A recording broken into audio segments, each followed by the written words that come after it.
Die vredemaker. Ons lees Handelinge 9 vers 26 tot 31. Na sy Damaskus ervaring is Saulus nou vuur en vlam vir die evangelie.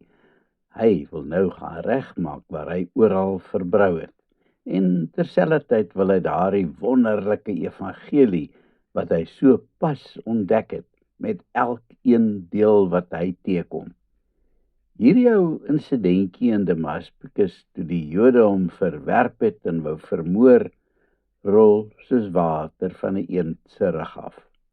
Saulus besef maar al te goed dat 'n harde pad vir hom voorlê en dat hy moeilik aanvaar sal word.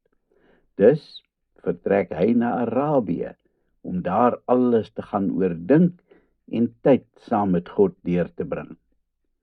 3 jaar later keer hy terug na Damaskus.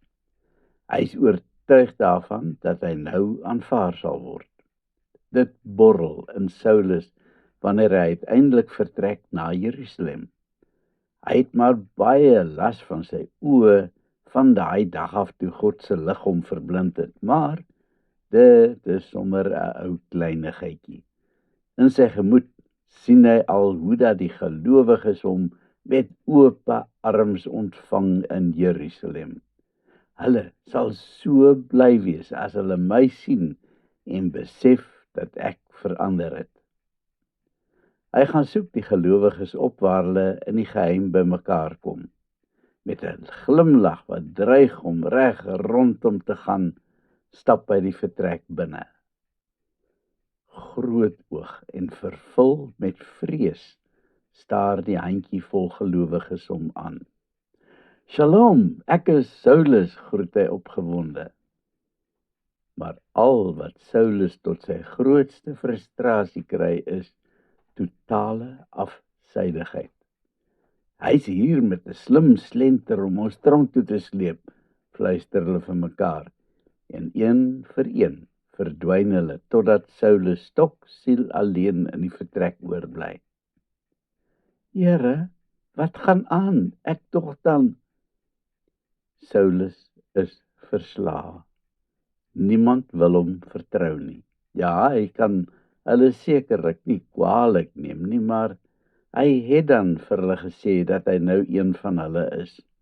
Verstaan hulle dan nie? Nou is Saulus alleen in die wêreld. Sy medegelowiges kruip vir hom weg uit vrees dat hy maar net voorgee.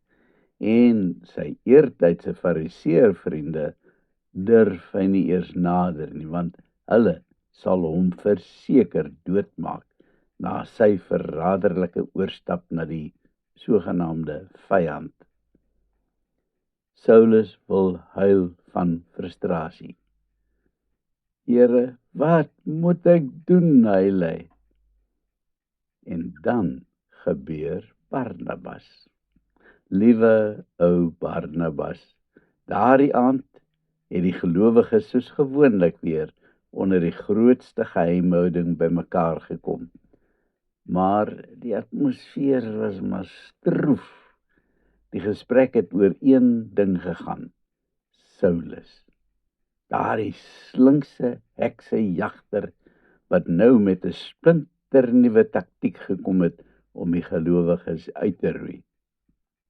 Hy maak asof hy een van ons is, en nes ons hom begin vertrou, dan slaat hy toe, kerm een kerel bewend van angs. "Ag nee, wat," reken Barnabas. "Ek is seker daarvan dat sy bedoelings opreg is. Ek sal môre gaan opsoek en met hom gesels." En so waag Barnabas sy lewe om na Saulus te gaan soek.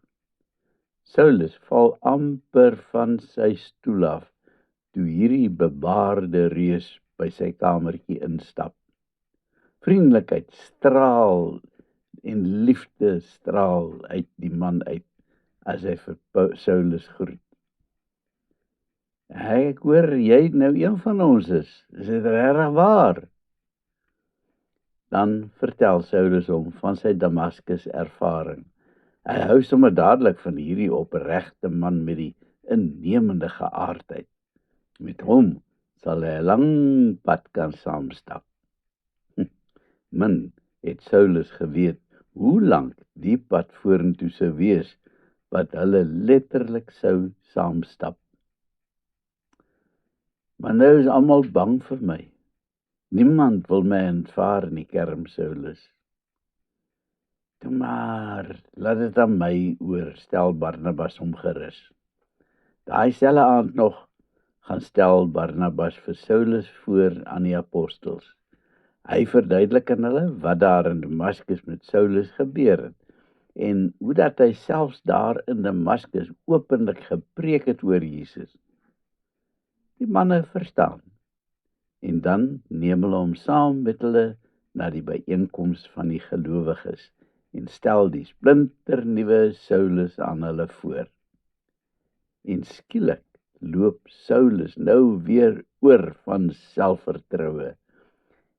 Nou het hy 'n oop deur om vir mense te preek. En wat 'n wonderlike prediker.